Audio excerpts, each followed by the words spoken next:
कभी कभी सोचता हूँ जर्मनी आना गलत डिसीजन तो नहीं था, क्योंकि लैंग्वेज का बैरियर और जॉब का रिस्पांस ना मिलना। कभी कभी लगता है शायद पाकिस्तान में रह लेता तो बेहतर था। तो सीरियसली सोचता हूँ क्या जर्मनी सही चॉइस थी। लेकिन फिर याद आता है कि हर कंट्री की अपनी स्ट्रगल है और हर कंट्री के अपने ही मसले हैं।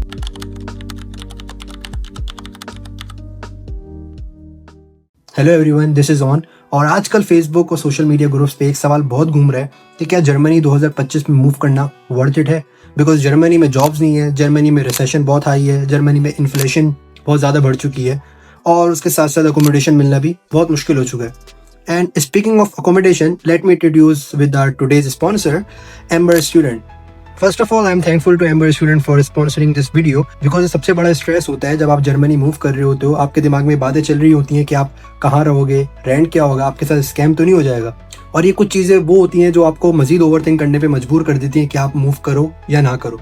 तो इसलिए मैं रेकमेंड करता हूँ एम्बर स्टूडेंट को, बिकॉज ये लोग जर्मनी के बड़े सिटीज जिसमें बर्लिन, फ्रैंकफर्ट, हैम्बर्ग और भी डिफरेंट सिटीज में वेरीफाइड अकोमोडेशन प्रोवाइड करते हैं with no shady landlords and no scams. और इसके साथ साथ अगर आप लोग यूके, यूएस या ऑस्ट्रेलिया जाने का सोच रहे हो तो ये लोग वहाँ भी अकोमोडेशन की फैसिलिटी प्रोवाइड करते हैं। And the best part of Amber Student is their booking process. बहुत ही सिंपल है, सिर्फ आपने इनकी वेबसाइट पे जाना है और आपने ऑनलाइन बुकिंग कर लेनी है। और अगर कुछ चीज़ आपको समझ ना आए तो इनका ऑनलाइन सपोर्ट सिस्टम भी 24/7 अवेलेबल है। सो अब सोचना क्या है, नीचे डिस्क्रिप्शन में रेफरल लिंक मौजूद है, वहाँ जाए, अकोमोडेशन बुक करें ताकि थोड़ी सी भाई को भी सपोर्ट मिल जाए और आपको सेफ अकोमोडेशन मिल जाए to live in. Now let's get back to the video. So honestly language barrier, job recession and inflation वाली बातें जर्मनी के बारे में कुछ हद तक ठीक भी हैं, बट ये मसला सिर्फ जर्मनी का तो नहीं है, ये इशू ग्लोबल है।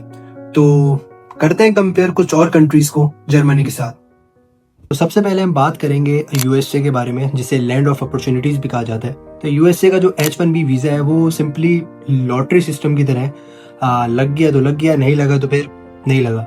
इसके अलावा यूएसए में जॉब ले ऑफ हो रहे हैं, specially in tech and finance sector. और इसके अलावा हेल्थ केयर सिस्टम जो है यूएसए का वो प्राइवेट है। इसका मतलब ये हुआ कि आपकी एक छोटी इमरजेंसी भी आपका 2500-3000 तक का बिल बना सकती है। और सबसे इम्पोर्टेंट चीज़, यूएसए के इमिग्रेशन लॉज जो है बहुत टाइट हो गए, जिसका मतलब ये हुआ कि आपको पासपोर्ट के लिए मोर देन 10 ईयर्स अब वेट करना पड़ता है। और एक और चीज़ जिसे नज़रअंदाज नहीं किया जा सकता वो है कॉस्ट ऑफ लिविंग, जो कि स्काई रॉकेट हो रही है आजकल वहाँ। तो इन शॉर्ट यूएसए में पैसा तो बहुत है, बट वहाँ एंट्री मिलना और वहाँ स्टेबिलिटी हासिल करना वो काफ़ी टफ है। Now let's talk about UK. तो यूके में आपको आफ्टर स्टडी 2 साल का पोस्ट स्टडी वर्क वीज़ा मिलता है, लेकिन उसके बाद भी स्पॉन्सरशिप मिलना मुश्किल होता जा रहा है, क्योंकि जॉब सिचुएशन जो है वहाँ भी बहुत ख़राब है, मार्केट बहुत ज़्यादा स्लो हो गई है वहाँ भी। हाँ, वहाँ हेल्थ केयर सिस्टम जो है वो फ्री है, लेकिन वही बात, अपॉइंटमेंट्स मिलना वो उसमें भी वीक लग जाते हैं आपको। और अगर हम रेंट क्राइसिस की बात करें यूके की, तो वो भी हो रहे हैं। अगर आप एक छोटा सा रूम भी देखेंगे यूके में तो उसकी कॉस्ट भी आपको 800 से लेके 1200 पाउंड तक पड़ सकती है। तो इन शॉर्ट यूके जाना काफ़ी इजी लगता है, बट लॉन्ग टर्म प्लान होना चाहिए, वरना वापसी भी आपकी उतनी जल्दी होती है जितनी जल्दी आप जाते हो वहाँ। अब हम बात करेंगे अपने हर दिल अजीज ऑस्ट्रेलिया के बारे में। तो बाय फार ऑस्ट्रेलिया की क्वालिटी ऑफ लाइफ बहुत अच्छी है, लेकिन इनिशियल कॉस्ट जो है वो बहुत ही ज़्यादा है। और उसके अलावा जो पीआर का प्रोसेस है वो काफ़ी कॉम्प्लेक्स हो गया और काफ़ी स्लो हो गया है। वहाँ स्टूडेंट के लिए सिटीज़ जो है वो काफ़ी लिमिटेड है। मोस्टली स्टूडेंट जो जाते हैं वो सिडनी, मेलबर्न और ब्रिस्बेन में जाते हैं, और जो कि काफ़ी एक्सपेंसिव है। सबसे इंपॉर्टेंट चीज़ जो ऑस्ट्रेलिया की है वो है उनके वीज़ा रूल्स, जो कि काफ़ी फ्रिक्वेंटली चेंज होते रहते हैं, जिसकी वजह से अनसर्टेनिटी बहुत ज़्यादा बढ़ जाती है। So the bottom line for Australia is कि स्टेबिलिटी तो ऑस्ट्रेलिया में है, बट अगर आप पीआर का और वीज़ा रिजेक्शन का स्ट्रेस ले सकते हो तो आप ऑस्ट्रेलिया की तरफ देख सकते हो। Now let's talk about Germany. तो जर्मनी की सबसे पहली चीज़ जो है, जो कि आउट परफॉर्म करती है यूएसए, यूके और ऑस्ट्रेलिया को, वो है फ्री एजुकेशन। मतलब आपने सिर्फ और सिर्फ यहाँ एडमिशन लेना है, वीज़ा लगवाना है और पढ़ना आपने बिल्कुल फ्री ऑफ कॉस्ट है यहाँ। उसकी कोई छोटी मोटी सेमेस्टर कंट्रीब्यूशन होती है, बट उस सेमेस्टर कंट्रीब्यूशन में भी आपकी ट्रैवलिंग फ्री होती है। मतलब पब्लिक ट्रांसपोर्ट, इसमें ट्रेन, ट्राम्स वगैरह सब इंक्लूडेड होती हैं, तो वो उसकी आपको कॉस्ट नहीं देनी पड़ती। सिर्फ और सिर्फ छोटी सी सेमेस्टर कंट्रीब्यूशन होती है और जिसमें आप ये बेनिफिट्स ले सकते हो। दूसरे नंबर पे जर्मनी का हेल्थ केयर सिस्टम वो काफ़ी स्ट्रक्चर्ड है। ऑल दो अपॉइंटमेंट्स मिलने में थोड़ी देर लग जाती है, बट फिर भी as compare to other countries Germany का हेल्थ केयर सिस्टम काफ़ी बेहतर है। ठीक है, मैं एक्सेप्ट करता हूँ जर्मनी में रिसेशन है, बट अगर आप जर्मन लैंग्वेज सीख लेते हो तो आज भी जर्मनी को काफ़ी ज़्यादा स्किल लेबर की शॉर्टेज है। अगर इतना ज़्यादा रिसेशन होता तो ये स्किल लेबर की शॉर्टेज नहीं होती। अगर शॉर्टेज है इसका मतलब वहाँ रिक्वायरमेंट तो मौजूद है, आपको उतना स्किलफुल होना पड़ेगा और उस स्किलफुल के लिए आपको ऑब्वियसली आपकी एजुकेशन ज़रूरी है जो चीज़ आप कर रहे हो, बट साथ साथ जर्मन लैंग्वेज बहुत इंपॉर्टेंट है। अगर आप वो सीख लेते हो तो आपके बारे नहीं आ रहे। सबसे अच्छी चीज़ जर्मनी के बारे में जो है वो है PR का ईजिली मिल जाना। अगर आपके पास जॉब है फुल टाइम और आपको लीगली जर्मनी में रहते हुए 3 साल या 4 साल हो गए और आपकी जर्मन लैंग्वेज जो है वो B1 है, तो आप इजीली PR के लिए अप्लाई कर सकते हो। तो जर्मनी के लिए मैं ये कहूँगा कि थोड़ा पेशेंस रखो, जर्मन सीखो, क्योंकि जर्मनी आपको जो है वो लॉन्ग टर्म स्टेबिलिटी प्रोवाइड करता है। और जर्मनी को अगर हम कंपेयर करें अपनी होम कंट्रीज से, पाकिस्तान, इंडिया या साउथ एशिया से, so let's be real, inflation जो है वहाँ अनकंट्रोलेबल है। सैलरीज जो है वो स्टैग्नेंट है, लेकिन ग्रोसरीज, फ्यूल और रेंट सब कुछ डबल हो चुका है। लोड शेडिंग जो है बहुत ज़्यादा है, गवर्नमेंट जो है वो इनस्टेबल है और करप्शन वो ऑल टाइम हाई है। और रही बात जॉब अपॉर्चुनिटीज़ की, तो वो बहुत ज़्यादा लिमिटेड है। Even if you are qualified enough, उसके लिए भी आपको सिफारिश चाहिए या जुगाड़ जिसे हम कहते हैं, आपको वो लाजमी चाहिए। और ये बात सिर्फ जॉब अपॉर्चुनिटी तक नहीं है, क्योंकि अगर आप मिडिल क्लास या लोअर मिडिल क्लास से हो तो इस रीजन में आपके लिए सेफ्टी कंसर्न्स भी हैं।